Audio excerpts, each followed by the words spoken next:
বিশ্বজুড়ে নিন্দার ঝড় বইছে ইসরায়েলের বিরুদ্ধে। এটা কি করেছে ইসরায়েল? পরাশক্তি ইরানের অস্তিত্বে হাত দিয়েছে তারা। এবার কি হবে? ইরানের পারমাণবিক বোমার আঘাতেই কি তবে ইসরায়েলের শেষ পরিণতি অপেক্ষা করছে? শনিবার ভোরে ইরান ভূখণ্ডে ইসরায়েলি হামলার পর থেকে এসব প্রশ্ন ঘুরে বেড়াচ্ছে আন্তর্জাতিক মহলে। নানান ধরনের হিসেব নিকেশ কষে সমীকরণ মিলানো হচ্ছে।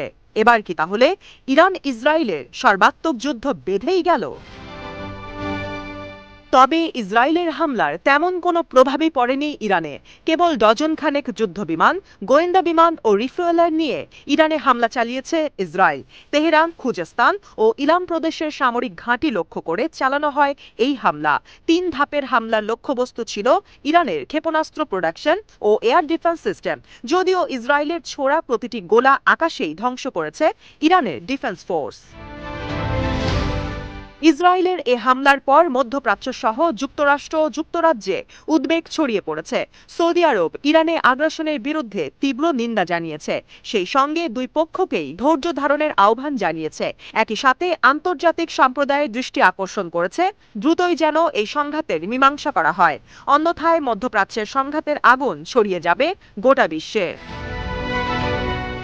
একইভাবে সংযুক্ত আরব আমিরাতও ইরান ও ইসরায়েলকে উত্তেজনা কমানোর অনুরোধ জানায়। সেই সঙ্গে বিশ্বের সব যুদ্ধ বন্ধেরও আহ্বান তাদের।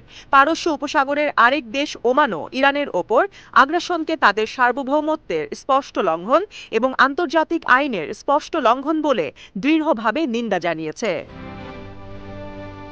ইয়েমেন ইরানের প্রতি সমবেদনা জানিয়ে বলে, গাজার ফিলিস্তিন ও লেবাননের মানুষের পক্ষে লড়ছে ইরান। ফিলিস্তিনদের জন্য ইরানের অবস্থান স্পষ্ট। গাজা ও লেবাননে ইসরায়েলের আগ্রাসন সহ্য করবে না তেহরান। ইরাক বলছে, এ অঞ্চলে দিন দিন অপরাধের হার প্রশস্ত করছে ইসরায়েল। ইসলামী প্রজাতন্ত্র তা সহ্য করবে না।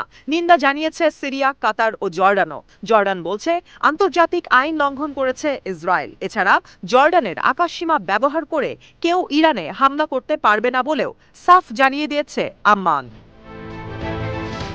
জাতিসংঘের নিরাপত্তা কাউন্সিল সদস্যদের প্রতি লেবাননের আহ্বান, ইরানে হামলা চালিয়ে ইসরায়েল যে অপরাধ করেছে তা যেন পুনরায় না ঘটে, অন্যথায় আন্তর্জাতিক নিরাপত্তা বলতে কিছুই থাকবে না।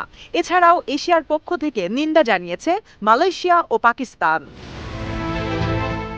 এদিকে ফিলিস্তিনের সশস্ত্র গোষ্ঠী Hamas, Palestine Islamic Jihad, Palestine resistance committee, popular front for liberation of Palestine ও ফাত্তাহ ইরানের ওপর ইসরায়েলি আগ্রাসনের তীব্র নিন্দা জানিয়েছে এবং ইসরায়েলের শান্তির দিন শেষ বলেও হুঁশিয়ারি দেয় এসব গোষ্ঠী ও সংগঠন।